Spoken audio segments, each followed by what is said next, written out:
In accordance with the Conformément à la décision prise lors de la deuxième séance plénière le 19 septembre 2014, l'Assemblée générale entendra la présentation par le secrétaire général de son rapport annuel sur l'activité de l'organisation au titre du point 108 de l'ordre du jour. Je donne la parole au secrétaire général des Nations unies.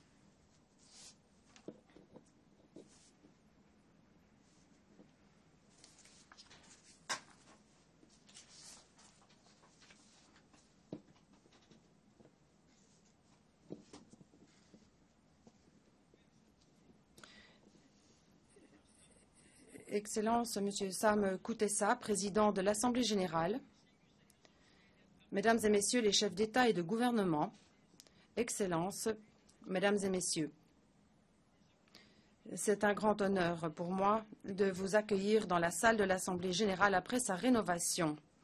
Cette grande salle où les peuples du monde sont chez eux a été restaurée, rénovée et transformée pour le 21e siècle. Merci à tous. C'est grâce à vous qu'elle a fait peau neuve. L'exécution du plan cadre d'équipement ne fut pas une chose aisée, mais vous, les États membres, avez fait de ce projet le vôtre. Vous avez consenti l'investissement nécessaire et les résultats sont là. Un espace à la pointe du progrès dans lequel nous allons travailler ensemble pour promouvoir le progrès dans le monde. Veuillez regarder.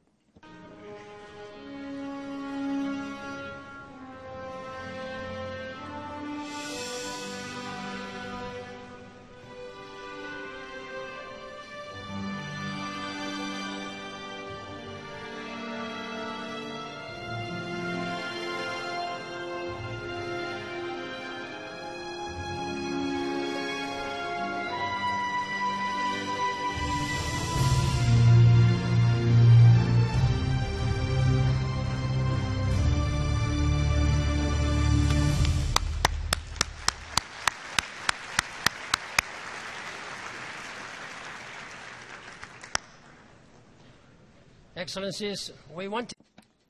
Mesdames et Messieurs, nous voulions avoir une cérémonie d'envergure parce que dans cette époque d'austérité, nous voulions vraiment avoir une séance d'ouverture grandiose.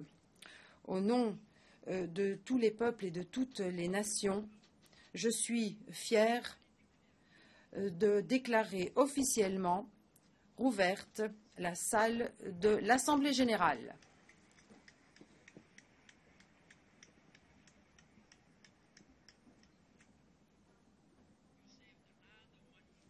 Vous avez permis d'économiser beaucoup d'argent en permettant cette ouverture virtuelle. Merci de votre compréhension.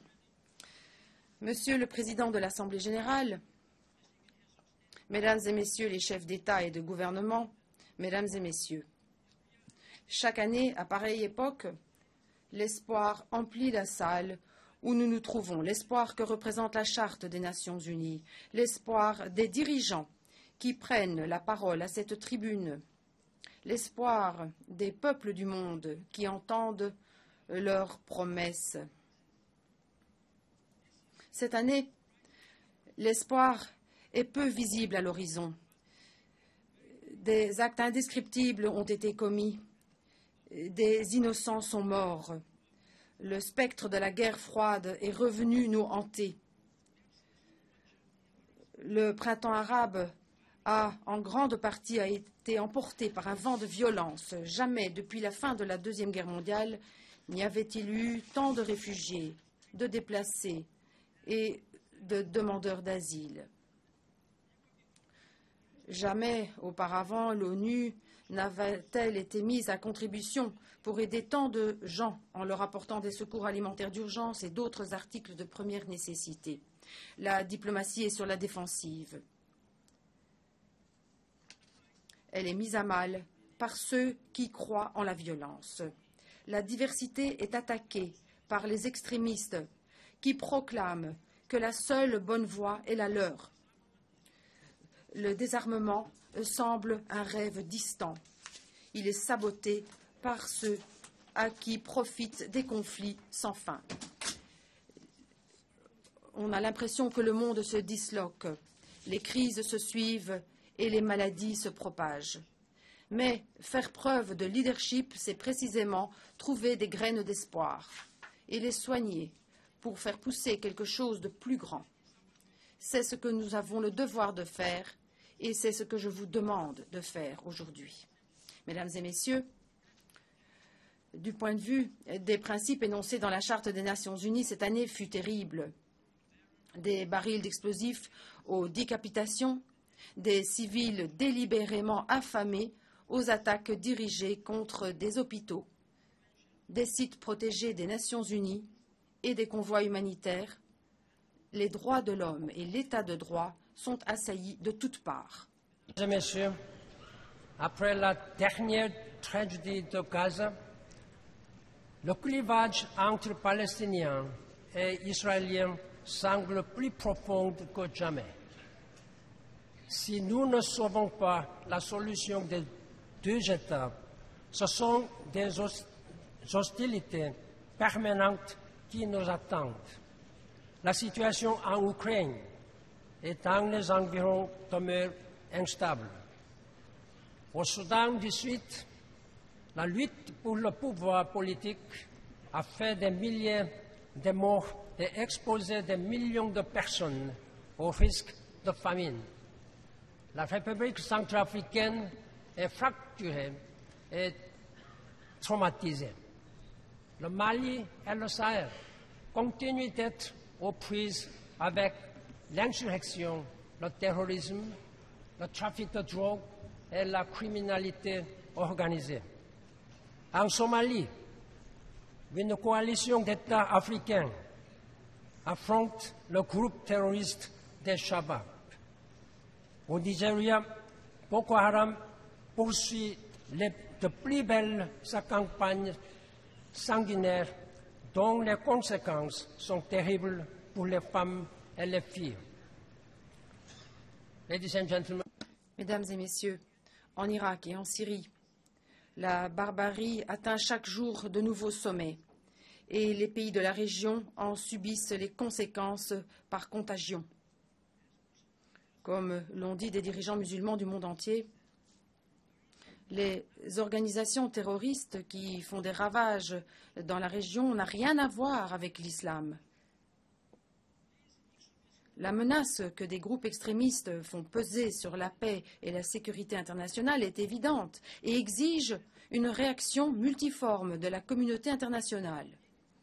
Nous devons agir avec détermination pour faire cesser les atrocités criminelles et parler ouvertement des origines de la menace. Les habitants de la région marchent sur des morceaux de verre à cause d'une mauvaise gouvernance et de décisions contraires au droit international et aux droits de l'homme. La fragilité des États et des institutions dans le monde n'a jamais été aussi apparente. Certains ont été vidés de leur substance par la corruption, d'autres appliquent des politiques d'exclusion qui conduisent les victimes à la colère, au désespoir et à la violence. Les États doivent s'acquitter de leur responsabilité de gouverner et de gouverner pour tous leurs citoyens. Même là où la guerre ne fait pas rage, la violence détruit des vies. Partout dans le monde, des hommes martyrisent des femmes, que ce soit sur les champs de bataille ou dans les rues, dans la sphère publique ou dans la famille. Les migrants bravent de plus en plus de dangers sur leur route et trouvent des portes closes à leur arrivée. Dans bien des pays considérés comme des modèles d'intégration, les politiques tendent à créer des clivages et gagnent du terrain. On voit toujours très bien les préjugés des autres, mais moins bien ceux que l'on a soi-même, ce qui rapproche les gens. les communications instantanées, le libre-échange et les voyages aisés, est aussi exploité par des forces qui les divisent. Le signal « Attachez vos ceintures » est allumé pour notre monde.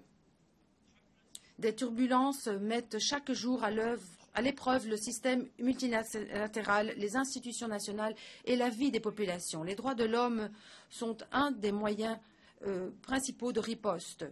L'initiative les droits avant tout a pour objet de placer ces droits au cœur de nos raisonnements et de notre action sur le terrain. Cette perspective nouvelle s'est déjà traduite concrètement par la protection de près de 100 000 personnes dans des bases des Nations Unies réparties sur tout le territoire du Soudan du Sud. La communauté internationale doit également être sensibilisée à l'utilité des droits de l'homme en tant que mécanisme d'alerte rapide. J'exhorte les États membres à s'acquitter de leurs responsabilités vis-à-vis de leur population. Les États doivent aussi être prêts à parler de leurs propres points faibles. Souvenons-nous que la Déclaration universelle des droits de l'homme ne fait pas qu'énoncer une série de libertés. Elle dit aussi que si ces libertés ne sont pas protégées, les gens ne resteront pas les bras croisés. Nous devons anticiper les problèmes, en faire davantage et trouver un consensus politique avant qu'il ne soit trop tard. Pour que nous soyons mieux à même de relever les défis qui se présentent, j'ai demandé une étude des opérations de maintien de la paix des Nations Unies et je nommerai dans les semaines qui viennent les membres d'un groupe d'études de haut niveau. La cohésion du Conseil de sécurité est cruciale. Quand le Conseil est uni dans l'action, les résultats parlent d'eux-mêmes. Et je pense à l'élimination du programme d'armes nucléaires de la Syrie, l'accord sur une opération de maintien de la paix en République centrafricaine, un appui rapide à l'application de l'accord-cadre pour la région des Grands Lacs.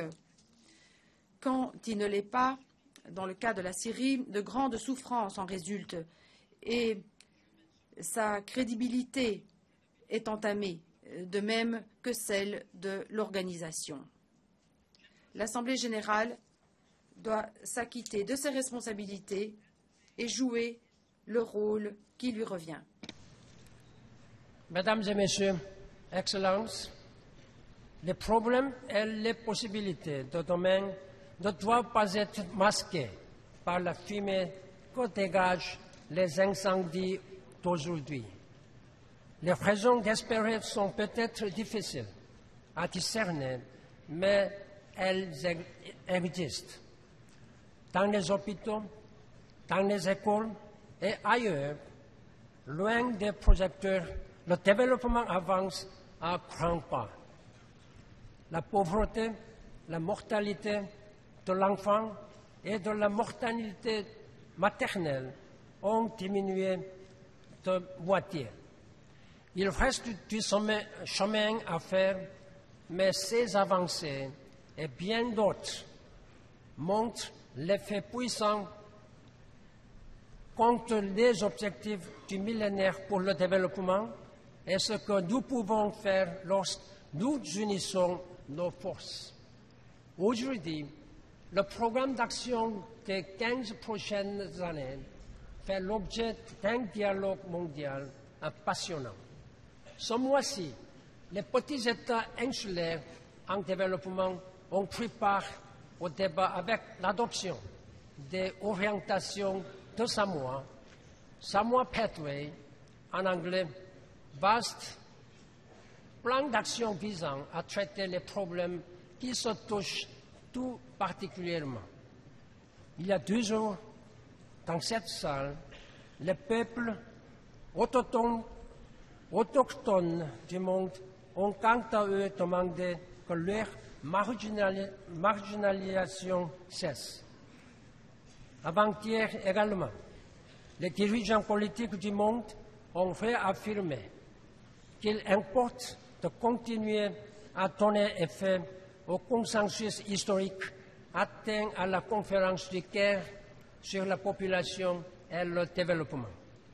Ce dialogue sur l'avenir que nous voulons est une des initiatives les plus ouvertes que l'ONU ait jamais menées.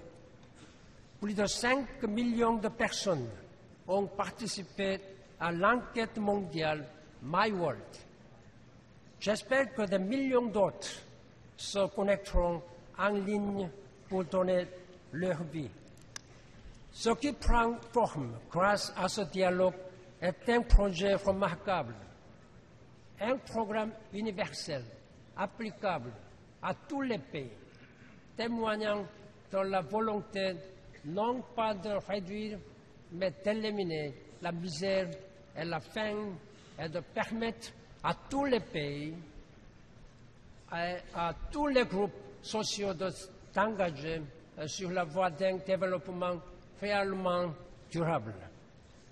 Le groupe de travail ouvert de l'Assemblée générale vient de soumettre un projet d'objectif de développement durable devant nous permettre d'accomplir ce qui ne l'a pas été dans le cadre des OMD, d'atténuer les inégalités, de protéger la planète et de bâtir l'avenir que nous voulons. À la fin de l'année, comme vous me l'avez demandé, je présenterai un rapport de synthèse qui ouvrira la voie aux négociations des États membres. Excellencies, Mesdames et Messieurs, ce que nous recherchons, c'est une transformation. La première chose à faire pour moi, c'est d'ouvrir les portes et de briser les plafonds qui constituent des entraves pour les femmes et les filles. De nombreux stéréotypes restent bien ancrés. Examinez les différentes crises que nous connaissons, de la pauvreté aux catastrophes, aux maladies et l'analphabétisme, et vous verrez que les femmes et les filles sont les plus touchées. Nous ne pourrons tirer parti à 100% du potentiel de l'humanité si nous excluons 50% de la population mondiale. L'action climatique se trouve au cœur de tous nos espoirs. Il y a 3 jours, dans les rues de notre ville haute à New York, j'ai manifesté avec des centaines de milliers de personnes pour réclamer un avenir plus propre et plus vert. Ces gens ont fait passer un message très fort à leurs dirigeants. Ils sont impatients, mais ils pensent qu'il est possible de faire changer les choses. Le sommet sur le climat qui s'est tenu hier est un événement historique. Nous avons vu converger pays, monde de la finance, capitaines d'entreprises et citoyens. Des coalitions multipartites ont adopté des mesures sans précédent pour réduire les émissions, renforcer la résilience et financer la transformation économique et sociale de nos pays. Nous devrons exploiter cette dynamique pour parvenir à un accord sérieux et universel à Lima en décembre et à Paris l'année prochaine. Comme le disait une pancarte à la manifestation, nous avons le devoir de faire ce qui doit être fait. La mobilisation de fonds est cruciale pour la crédibilité de l'action climatique ainsi que du programme de l'après-2015. Le moment est venu de réaligner les richesses et les besoins à l'échelle mondiale. Toutes les ressources publiques et privées, nationales et internationales, doivent être mises à profit. Lorsque les budgets sont réduits, les gens souffrent. Lorsque les ressources servent à mettre au point des armes de plus en plus sophistiquées, plutôt qu'à développer le potentiel humain, c'est notre sécurité à tous qui en pâtit.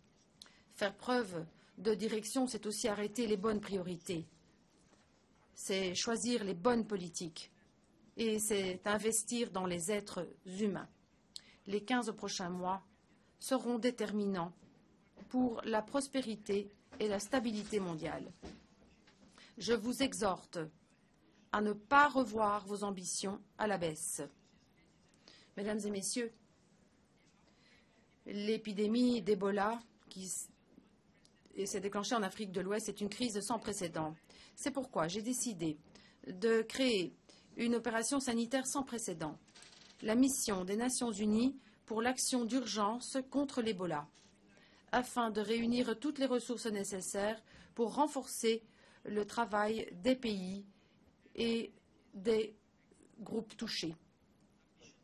Cette mission bénéficie à la fois de l'expertise de l'Organisation mondiale de la santé et des moyens logistiques des Nations unies. Les membres de son personnel sont arrivés il y a 2 jours au Ghana pour établir le quartier général de la mission. La communauté internationale se mobilise pour aider le personnel sanitaire local. À présent, nous avons besoin de 20 fois plus de moyens pour les soins, les activités de recherche, les transports et de 20 fois plus de matériel. La sécurité alimentaire est de plus en plus problématique. En effet, le prix des denrées est en hausse et les systèmes alimentaires risquent de s'effondrer. Nous devons aussi combattre le virus de la peur et les idées fausses. Les interdictions de voyager ou de transporter des marchandises n'empêcheront pas l'Ebola de se propager, mais elles empêcheront le personnel et les fournitures médicales d'arriver. Nous devons isoler les personnes touchées par l'Ebola, mais pas les nations qui s'efforcent de faire face à l'épidémie.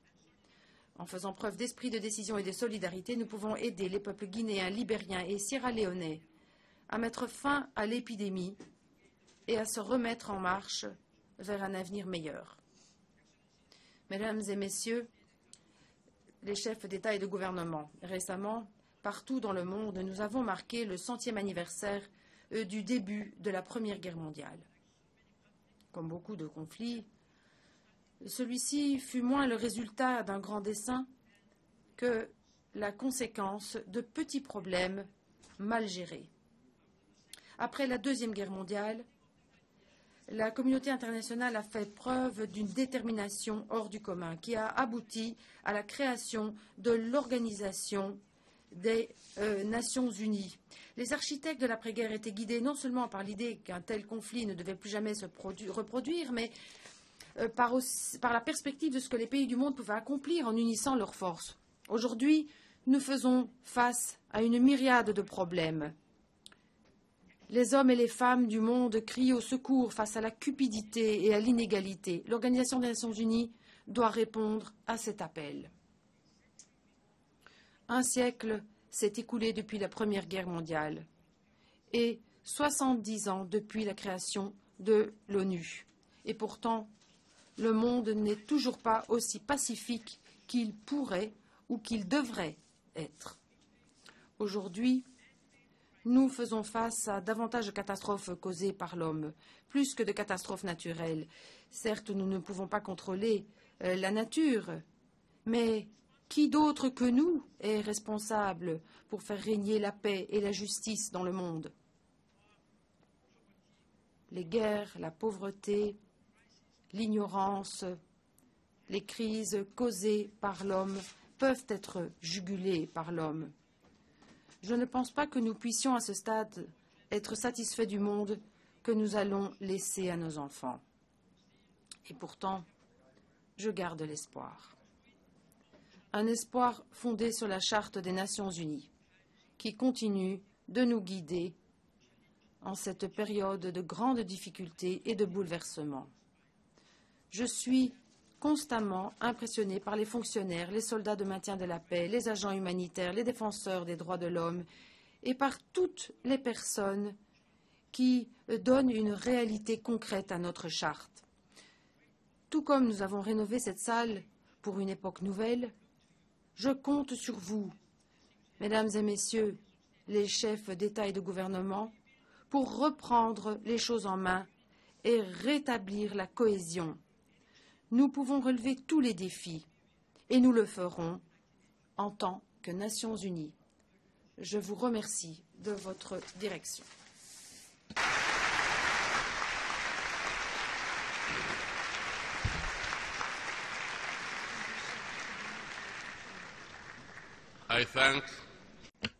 Je remercie le secrétaire général des Nations Unies de sa présentation.